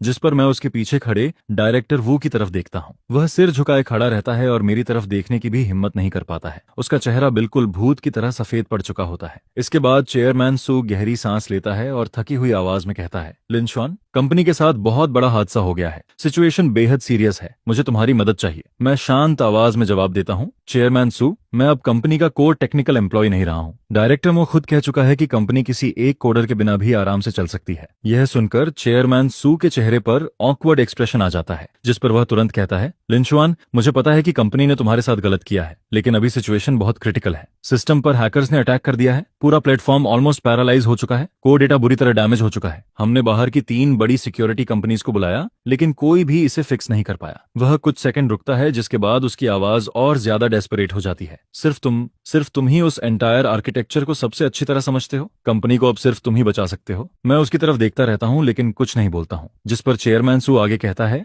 मैंने पूरी इन्वेस्टिगेशन करवाई है। इस पूरे इंसिडेंट के पीछे सिर्फ डायरेक्टर वो जिम्मेदार है। उसने तुम्हारी रिस्क वार्निंग्स इग्नोर की, जबरदस्ती सिक्योरिटी मॉड्यूल्स बंद करवाए, म्यूजिक और क्रिटिकल मोमेंट पर ब्लाइंड इंस्ट्रक्शंस देकर पूरा डेटा करप्ट करवा दिया। लिंचुआन, कंपनी ने तुम्हारे साथ गलत किया। मैं कंपनी की तरफ से तुमसे माफी मांगता हूँ। यह सुनते ही डायरेक्टर वू आखिरकार सिर उठाता है। उसकी आवाज कांप रही होती है। लिंचुआन, आई एम सॉरी, यह सब मेरी गलती है। मुझे तुम्हारा प्रोजेक्ट बोनस नहीं काटना चाहिए था। मुझे तुम्हारी इंसल्ट नहीं करनी चाहिए थी, और कल रात तुम्हारी रीजनेबल कंडीशंस रिजेक्ट नहीं करनी चाहिए थी। प्लीज कंपनी को बचा लो। मैं डायरेक्टर वू को देखता हूँ। जो इंसान पहले एरोगेंट और घमंडी होकर सब पर चिल्लाता था, वही आज एक डरे हुए कुत्ते की तरह मेरे सामने भीख मांग रहा होता है। लेकिन सच कहूं, मेरे दिल में कोई खुशी नहीं होती है। सिर्फ एक अजीब सी थकान महसूस हो रही होती है, जिस पर मैं धीरे से सिर हिलाता हूं और कहता हूं, चेयरमैन सू, सुबह मेरी माँ की सर्जरी है। इस वक्त मेरे पास हॉस्पिटल फीस तक पूरी नहीं है। सच कहूं तो अभी कंपनी के बारे में सोचने की हालत में भी नहीं हूं। यह सुनते ही चेयरमैन सू तुरंत बोल पड़ता है, हॉस्पिटल फीस की चिंता मत करो, कंपनी पूरा खर्च उठाएगी।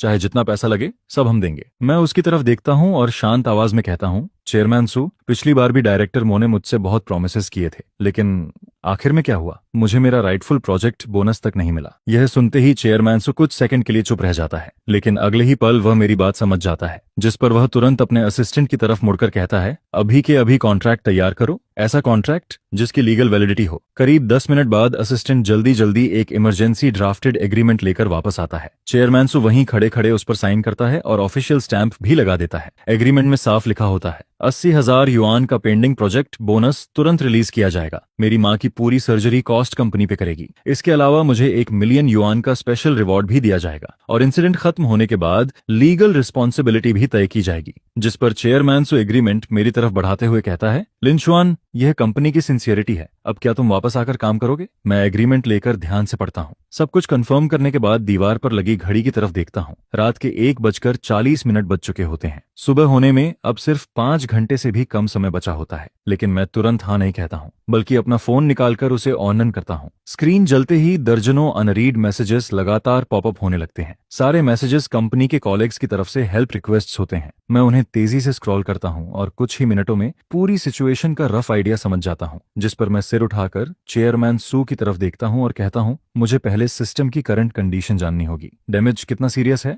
यह सुनते ही चेयरमैन सू तुरंत असिस्टेंट को टैबलेट खोलने का इशारा करता है, जिसमें लेटेस्ट सिस्टम इंस्पेक्शन रिपोर्ट दिखाई देने लगती है। मैं टैबलेट लेकर ध्यान से उन शॉकिंग नंबर्स को देखने लगता हूँ, और जितना ज्यादा मैं पढ़ता हूँ, मेरी आईब्रोज उतनी ही ज्यादा सिकुड़ती जाती हैं। Low level core data damage rate 67% तक पहुंच चुका होता है। कई इंपॉर्टेंट मॉड्यूल्स की इंडेक्स लाइब्रेरीज पूरी तरह केओस में बदल चुकी होती हैं। फायरवॉल में 10 से ज्यादा बड़े लूप होल्स खुल चुके होते हैं, और हैकर्स द्वारा छोड़े गए बैकडोर प्रोग्राम्स पूरे सिस्टम में फैल चुके होते हैं। यह हालत मेरी उम्मीद से भी कहीं ज्यादा खराब होती है, जिस पर मैं टैबलेट वापस चेयरमैन सू को लौटाता हूँ और शांत आवाज में कहता हूँ, चेयरमैन सू, सच बताऊं तो ये मेस इतना बड़ा है कि मैं भी 100% गारंटी नहीं दे सकता कि इसे पूरी तरह फिक्स कर पाऊंगा, और अगर फिक्स हो भी गया तब भी डेटा रिकवरी में समय लगेगा। सुबह होने से पहले सब कुछ रिस्टोर करना इम्पॉसिबल है। यह सुनते ही चेयरमैन सू का चेहरा पूरी तरह सफेद पड़ जाता है। उसके पीछे खड़े सीनियर मैनेजर्स के चेहरे पर भी साफ डिस्पेयर दिखाई देने लगता है। लेकिन मैं आगे बोलता हूँ, हालांकि अगर सिर्फ सिस्टम को दोबारा चालू करना है, हैकर्स को बाहर निकालना है और कोर डेटा को चोरी होने से बचाना है, तो ये काम मैं कर सकता हूँ, लेकिन पूरी रिकवरी में कम से कम 3 से 5 दिन लगेंगे। यह सुनते ही चेयरमैन सू ऐसे रिएक्ट करता है जैसे डूबते इंसान को आखिरी सहारा मिल गया हो। बस सिस्टम चलना चाहिए,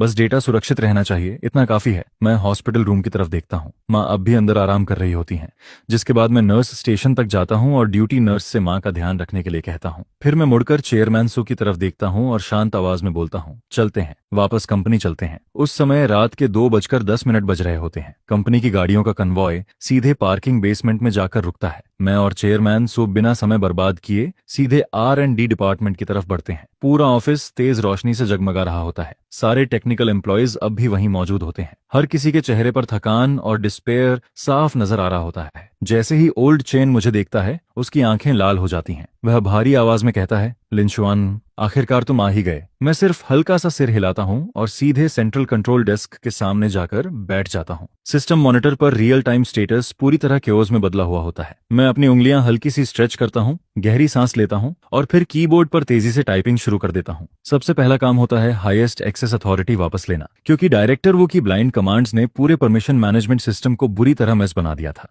मुझे पहले पूरे सिस्टम का कंट्रोल वापस लेना जरूरी था। करीब 10 मिनट बाद मैं एडमिनिस्ट्रेटर पासवर्ड सक्सेसफुली रीसेट कर देता हूँ, जिसके साथ ही कोर कंट्रोल दोबारा मेरे हाथों में वापस आ जाता है। इसके बाद अगला काम डैमेज असेसमेंट का होता है। मैं जल्दी से एक स्कैनिंग कोड लिखता हूँ जो ऑटोमेटिकली सारे मॉड्यूल्स की इंटीग्रिटी चेक करना शुरू कर देता है, लेकिन स्कैन रिजल्ट रिपोर्ट से भी ज्यादा भयानक निकलता है। कुछ इंपॉर्टेंट मॉड्यूल्स पूरी तरह डिस्ट्रॉय हो चुके होते हैं, जिन्हें मजबूरन रीस्टार्ट करना पड़ेगा। यह देखकर ओल्ड चेन धीरे से मेरे पास झुककर पूछता है, लिंशुआन, क्या तुम्हें पूरा कॉन्फिडेंस है? लेकिन मैं कोई जवाब नहीं देता हूँ, सिर्फ कीबोर्ड पर लगातार टाइपिंग करता रहता हूँ। उस समय इन्वेस्टर्स की डेडलाइन में सिर्फ 4 घंटे बचे होते हैं और जो काम नॉर्मल कंडीशंस में कम से कम 2 दिन लेता, उसे मुझे कुछ घंटों में खत्म करना था। लेकिन मेरे पास अब कोई दूसरा ऑप्शन नहीं बचा था। माँ की सर्जरी कॉस्ट का इंतजाम हो चुका था, कंपनी भी अपनी सिंसियरिटी दिखा चुकी थी और सबसे जरूरी बात, ये सिस्टम मैंने खुद अपने हाथों से बनाया था। यह मेरे लिए किसी बच्चे से कम नहीं था, जिस पर इसे इस हालत में टूटते हुए देखकर मेरे अंदर एक अजीब सी बेचैनी लगातार बढ़ती जा रही होती है। मैं तुरंत ओल्ड चेन की तरफ मुड़कर कहता हूँ, कुछ भरोसेमंद लोगों को यहाँ बुलाओ, मुझे डेटा रिकवरी में असिस्टेंस चाहिए और साथ ही बैकअप सर्वर भी तैयार करो। मैं पूरी अंडरलाइंग आर्किटेक्चर दोबारा बिल्ड करने वाला हूँ। यह सुनते ही ओल्ड चेन तुरंत अरेंजमेंट्स करने निकल जाता है। वहीं दूसरी तरफ चेयरमैन सू थोड़ी दूरी पर खड़ा होकर लगातार मेरी तरफ देख रहा होता है। उसके चेहरे पर टेंशन साफ दिखाई दे रही होती है और डायरेक्टर वह ऑफिस के कोने में दुबक कर खड़ा रहता है। हालत ऐसी होती है कि वह जोर से सांस लेने तक की हिम्मत नहीं कर पा रहा होता है। रात के 2:30 बजे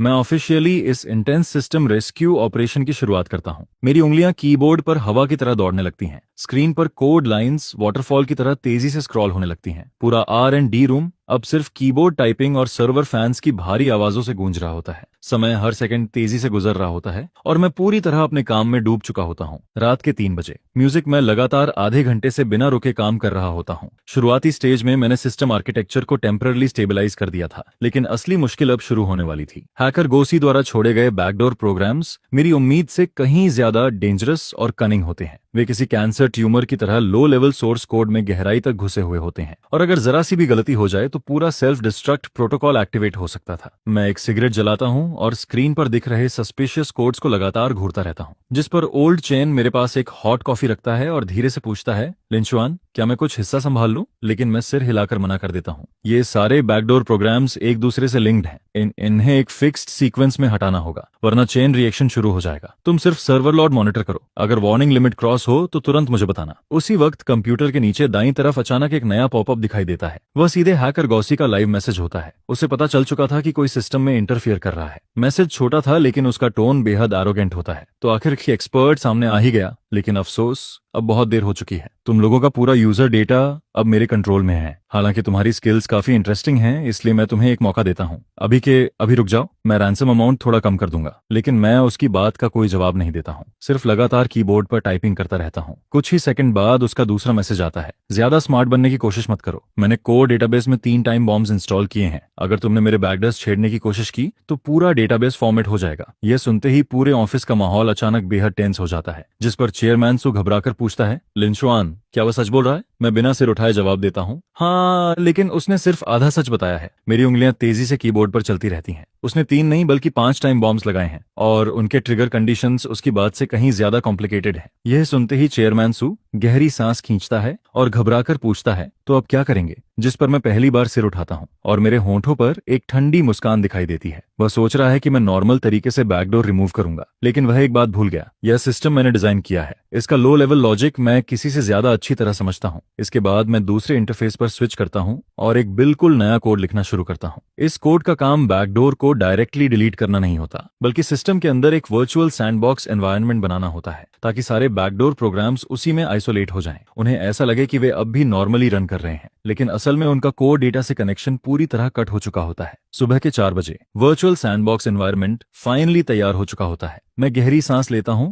और एग्जीक्यूट कमांड दबा देता हूं। अचानक स्क्रीन पर कोड लाइंस पागलों की तरह स्क्रॉल होने लगती हैं। पूरा सिस्टम कुछ सेकंड के लिए फ्रीज हो जाता है। ऑफिस में मौजूद हर इंसान सांस रोककर स्क्रीन को घूर रहा होता है। कोई भी जोर से सांस लेने की हिम्मत नहीं करता है। करीब 30 सेकंड बाद सिस्टम आखिरकार रिस्पॉन्स देता है। मॉनिटरिंग डैशबोर्ड पर दिखाई दे रहे सारे रेड सिंबल्स जो बैकडोर प्रोग्राम्स को रिप्रेजेंट कर रहे थे, धीरे धीरे येलो कलर में बदलने लगते हैं, जिसका मतलब साफ था, बैकडोर सक्सेसफुली आइसोलेट हो चुके थे। यह देखकर ओल्ड चेन एक्साइटमेंट में लगभग उछल पड़ता है।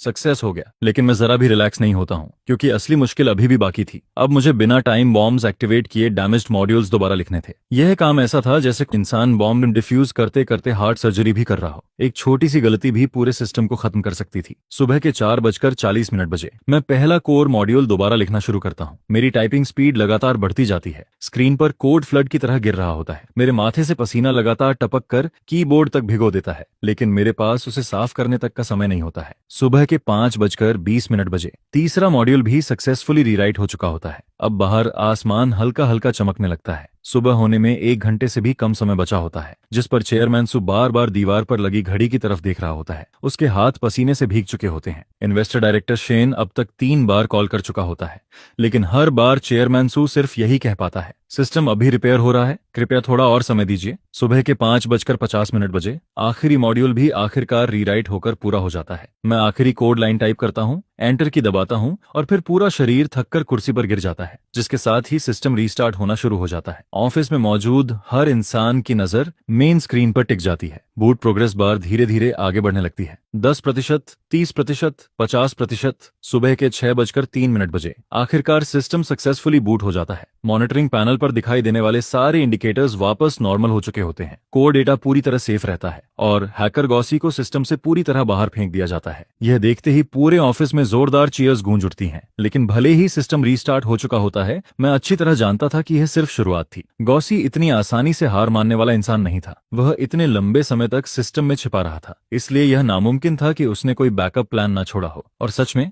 जैसे ही सब लोग राहत की सांस लेने लगते हैं, मॉनिटरिंग पैनल पर अचानक एक एबनॉर्मल डेटा स्ट्रीम चमक उठती है, जिस पर मैं तुरंत सीधा बैठ जाता हूं और मेरी उंगलियां कीबोर्ड पर तेजी से दौड़ने लगती हैं। गोसी अब भी अंदर है। वह एक हिडन बैकडोर इस्तेमाल करके दोबारा कनेक्शन एस्टैब्लिश करने की कोशिश कर रहा होता है। यह देखकर ओल्ड चेन घबराकर पूछता है, लिनशुआन, क्या वह वापस आ गया? मैं सिर हिलाता हूँ। मेरी नजरें अब भी स्क्रीन पर टिकी रहती हैं। वह मेरे डिफेंस सिस्टम को टेस्ट कर रहा है। वह मेरी कमजोरियां ढूंढना चाहता है। गॉसी भी अब समझ चुका होता है कि उसका ओपोनेंट कोई आम इंसान नहीं है, इसलिए उसके अटैक्स पहले से कहीं ज्यादा केयरफुल और कनिंग हो जाते हैं। उसके डेटा पैकेट्स पूरे सिस्टम में भूत की तरह घूम रहे होते हैं और हर बार वे बिल्कुल सही तरीके से उन ट्रैप्स को अवॉइड कर देते हैं जो मैंने पहले से सेट किए होते हैं। मैं शांत दिमाग से उसके अटैक पैटर्न्स एनालाइज करता रहता हूँ और धीरे धीरे मेरे दिमाग में उसकी पूरी अटैक मैप बननी शुरू हो जाती है। तभी अचानक मुझे एक पैटर्न दिखाई देता है। हर बार अटैक करने के दौरान गोसी ठीक 0.3 सेकंड्स के लिए एक स्पेसिफिक नोड पर रुकता है। यह उसकी हैबिटुअल वेरिफिकेशन मूव होती है, ताकि वह नेक्स्ट सेफ रूट कंफर्म कर सके,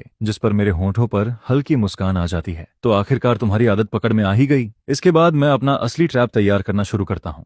मैं उसी नोड पर एक बेट छोड़ देता हूँ, जिसे मैं सिस्टम की फेक वीकनेस की तरह डिस्गाइज करता हूँ, ताकि गोसी खुद उसमें फंस जाए। सुबह के 6:20 बजे गोसी आखिरकार जाल में फंस जाता है। म्यूजिक उसका अटैक प्रोग्राम सीधे बेट नोड में घुस जाता है और उसी वक्त मेरा ट्रेस कोड एक्टिवेट हो जाता है। यह कोड चुपचाप उसके डेटा पैकेट से अटैच हो जाता है, बिल्कुल किसी जीपीएस ट्रैकर की तरह, जिसका काम उसकी रियल लोकेशन ट्रेस करना होता है। लेकिन गॉसी का रिएक्शन भी बेहद तेज होता है। उसे तुरंत कुछ गड़बड़ महसूस हो जाती है और वह तेजी से अलग अलग सर्वरस पर जंप करना शुरू कर देता है, ताकि ट्रेस से बच सके। मेरी स्क्रीन पर उसका एस्केप रूट लगातार दिखाई देने लगता है। पहले डोमेस्टिक सर्वर, फिर जापान, उसके बाद अमेरिका और फिर यूरोप। पूरा सीन किसी ग्लोबल साइबर चेस जैसा लगने लगता है। यह देखकर ओल्ड चेन शॉक्ड होकर बोल पड़ता है, ये तो बहुत तेजी से भाग रहा है। लेकिन मैं कोई जवाब नहीं देता हूँ, सिर्फ लगातार टाइपिंग करता रहता हूँ, क्योंकि मेरे ट्रेसिंग कोड में पहले से एक स्पेशल प्रिडिक्शन एल्गोरिदम मौजूद होता है, जो गोसी के अगले जंप नोड को पहले ही कैलकुलेट कर लेता है और वहां पहले से इंटरसेप्शन प्रोग्राम डिप्लॉय कर देता है। सुबह के 6:35 बजे आखिरकार गोसी की स्पीड धीमी पड़ने लगती है। शायद उसे लगने लगता है कि वह ट्रेस से बच चुका है और इसी वजह से उसकी सावधानी कम होने लगती है। लेकिन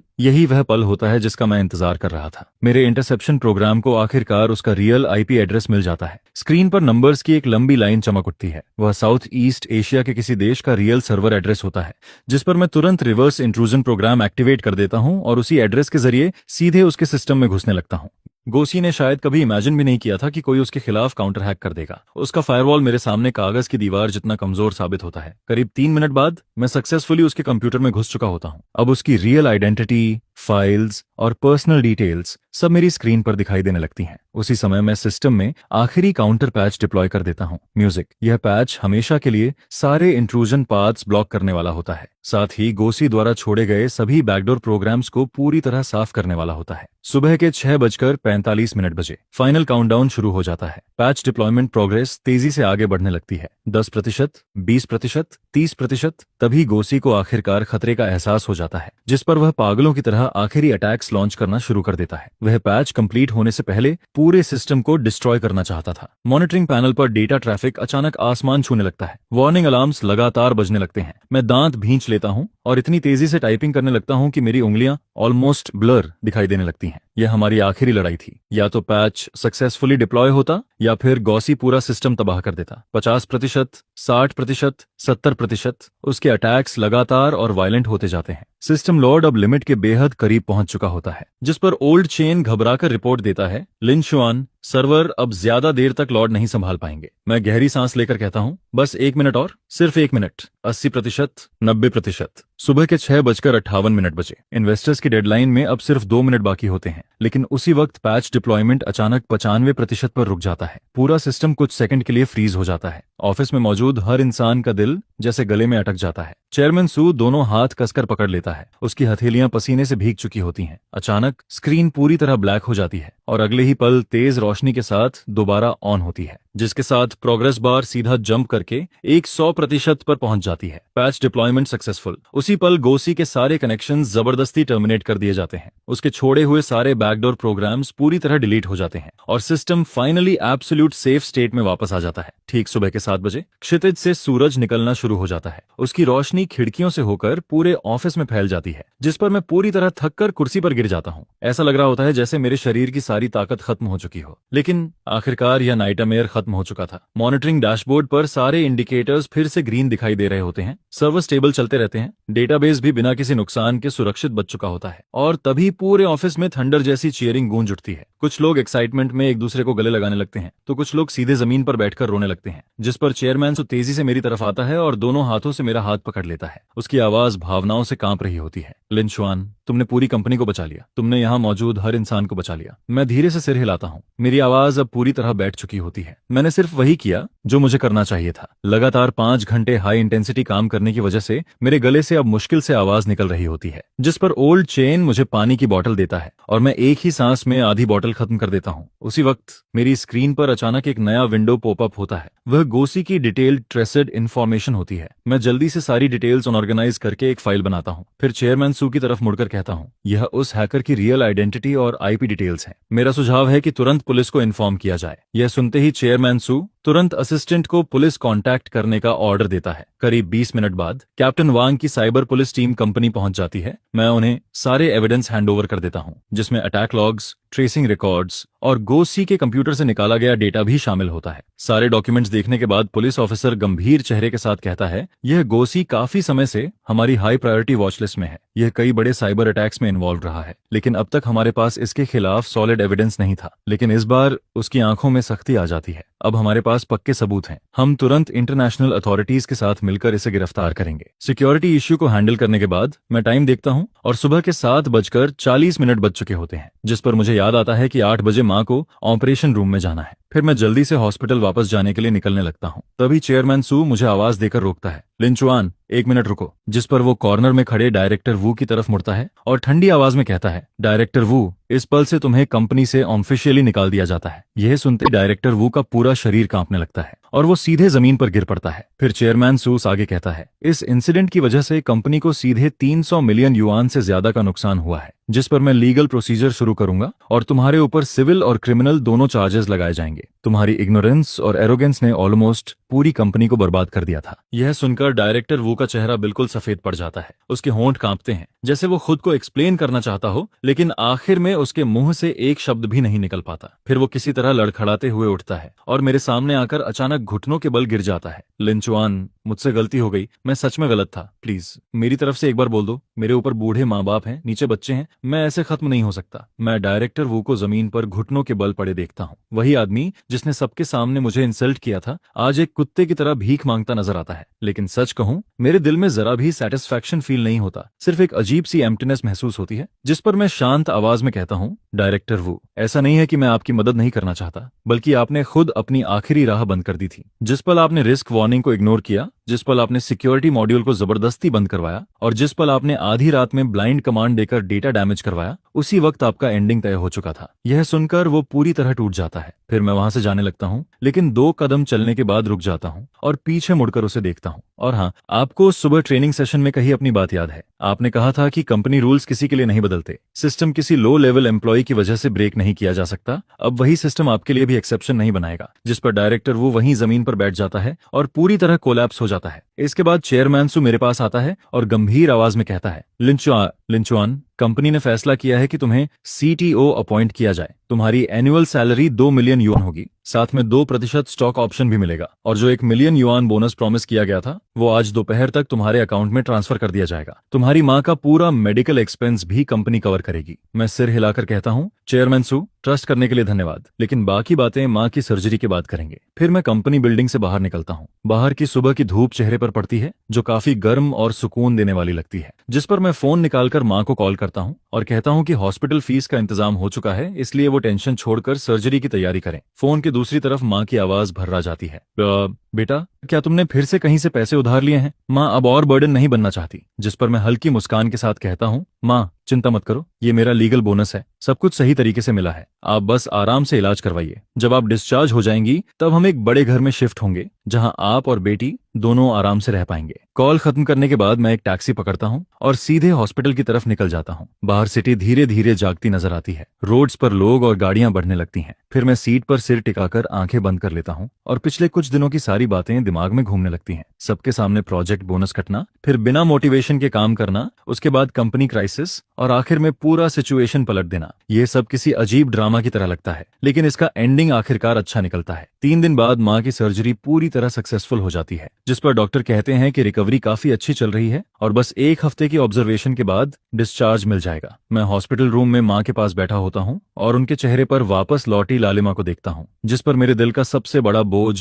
आखिरकार उतर जाता है। तभी फोन वाइब्रेट करता है। बैंक अकाउंट में 1 million yuan bonus, 80,000 yuan project reward और इस महीने की पूरी सैलरी ट्रांसफर हो चुकी होती है। मैं उन नंबर्स को देखता हूँ और पिछले 5 सालों में पहली बार महसूस करता हूँ कि मेरी मेहनत का सच में रिवॉर्ड मिला है। फिर माँ आंखें खोलती हैं और मेरा हाथ पकड़कर धीरे से कहती हैं, बेटा, मैंने नर्स से सुना कि तुम्हारा प्रमोशन हो गया। मैं मुस्कुराकर सिर हिलाता हूँ, हाँ माँ, अब मैं कंपनी का सीटीओ हूँ, अब रात भर ओवरटाइम नहीं करना पड़ेगा। यह सुनकर माँ की आंखें लाल हो जाती हैं। इन सालों में तुमने बहुत तकलीफ झेली है, अकेले इतना प्रेशर उठाया। जिस पर मैं उनका हाथ पकड़कर कहता हूँ, माँ, अब जिंदगी और बेहतर होगी। जब आप डिस्चार्ज हो जाएंगी, तब हम नए घर में शिफ्ट करेंगे। मैंने 3 बेडरूम वाला अपार्टमेंट देख लिया है, बेटी के स्कूल के भी पास है और आपका खुद का रूम भी होगा। उस दोपहर चेयरमैन सु कुछ सीनियर एग्जीक्यूटिव्स के साथ हॉस्पिटल आता है। वो लोग काफी सारे सप्लीमेंट्स और फ्लावर्स लेकर आते हैं और माँ की हेल्थ के बारे में बड़े ध्यान से पूछते हैं। फिर चेयरमैन सु मुझे अलग ले जाकर कहता है, पुलिस की तरफ से खबर आई है कि हैकर को साउथ ईस्ट एशिया के एक देश में पकड़ लिया गया है। अभी एक्स्ट्राडिशन प्रोसेस चल रहा है। इसके बाद वो बताते हैं कि डायरेक्टर वू के खिलाफ कंपनी ने सीरियस वायलेशन का केस फाइल कर दिया है। कोर्ट ने उसकी सारी प्रॉपर्टी फ्रीज कर दी है। शुरुआती एस्टिमेट के हिसाब से उसे कम से कम 50 मिलियन युआन कंपेंसेशन देना पड़ेगा। उसकी जिंदगी लगभग खत्म हो चुकी है। यह सुनकर मैं सिर्फ सिर हिलाता हूँ। डायरेक्टर वू का यह अंत उसने खुद चुना था, इसमें किसी और की गलती नहीं थी। 1 हफ्ते बाद माँ सेफली डिस्चार्ज हो जाती हैं। फिर मैं अपनी नई कार लेकर माँ और बेटी को नया घर दिखाने जाता हूँ। बेटी एक्साइटमेंट में हर कमरे में दौड़ती फिरती है। वहीं माँ बालकनी में खड़ी नीचे के पार्क को देखती हैं और उनकी आंखें नम हो जाती हैं। अगले दिन शिफ्टिंग शुरू होती है। लाओ चेन कुछ कॉलीग्स के साथ मदद करने आता है। सबको पता होता है कि इन दिनों मैंने क्या क्या झेला है, जिस पर हर किसी के चेहरे पर सच्ची खुशी दिखाई देती है। फिर लाओ चेन मेरे कंधे पर हाथ रखकर कहता है, लिंचुआन, तुम सबसे बेहतरीन प्रोग्रामर हो जिसे मैंने कभी देखा है, और सबसे ज्यादा गट्स वाले इंसान भी। उस रात मैं नए घर की बालकनी में खड़ा होकर इस शहर की हजारों लाइट्स को देखता हूँ। तभी फोन पर एक न्यूज नोटिफिकेशन आता है।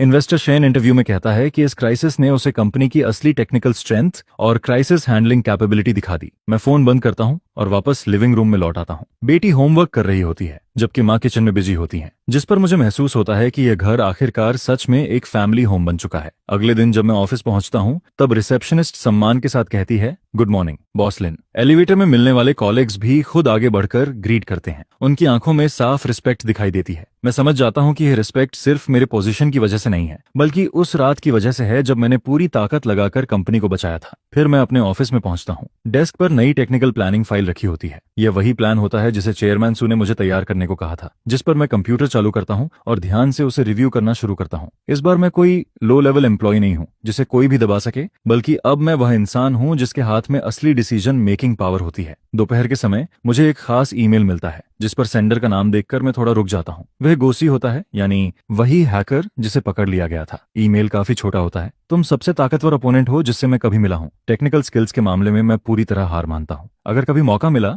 तो सच में तुमसे आमने सामने बैठकर बात करना चाहूंगा। मैं पूरा ईमेल पढ़ता हूँ लेकिन कोई रिप्लाई नहीं करता और सीधे उसे डिलीट कर देता हूँ, क्योंकि कुछ लोग और कुछ बातें एक बार खत्म हो जाएं तो उन्हें वहीं खत्म रहने देना ही बेहतर होता है। ऑफिस खत्म होने से पहले चेयरमैन सुबह मुझे अपने ऑफिस में बुलाता है। फिर वो मुझे एक डॉक्यूमेंट थमाता है। यह कंपनी का नया टेक्निकल मैनेजमेंट सिस्टम है। मैंने इसे तुम्हारे सुझावों के हिसाब से मॉडिफाई करवाया है। अब से हर टेक्निकल डिसीजन सीटीओ अप्रूवल के बिना पास नहीं होगा और किसी को भी जबरदस्ती इंटरफियर करने की परमिशन नहीं होगी। जिस पर मैं डॉक्यूमेंट हाथ में लेकर ध्यान से पढ़ता हूँ और संतुष्टि से सिर हिलाता हूँ। अगर यह सिस्टम पहले लागू हुआ होता तो शायद वह डिजास्टर कभी हुआ ही नहीं होता। शाम होने लगती है और इस बार मैं टाइम पर ऑफिस से निकलता हूँ। जब मैं कंपनी बिल्डिंग से बाहर आता हूँ तब डूबते सूरज की रोशनी पूरे आसमान को सुनहरे रंग में बदलती नजर आती है। फिर मैं फोन निकालकर माँ को कॉल करता हूँ और पूछता हूँ, माँ आज रात खाने में क्या बनाना है। जिस पर फोन के दूसरी तरफ माँ हंसते हुए कहती हैं, तू बस जल्दी घर आ जा, कुछ भी खा लेंगे। वैसे माँ ने तेरा पसंदीदा ब्रेस्ट पोर्क बना लिया है। यह सुनकर मेरे चेहरे पर हल्की मुस्कान आ जाती है और मेरे कदम अपने आप तेज हो जाते हैं। लेकिन इस बार मैं इसलिए तेजी से नहीं भाग रहा होता कि ऑफिस लेट ना हो जाऊं, बल्कि इसलिए क्योंकि घर पर अब कोई मेरा इंतजार कर रहा होता है।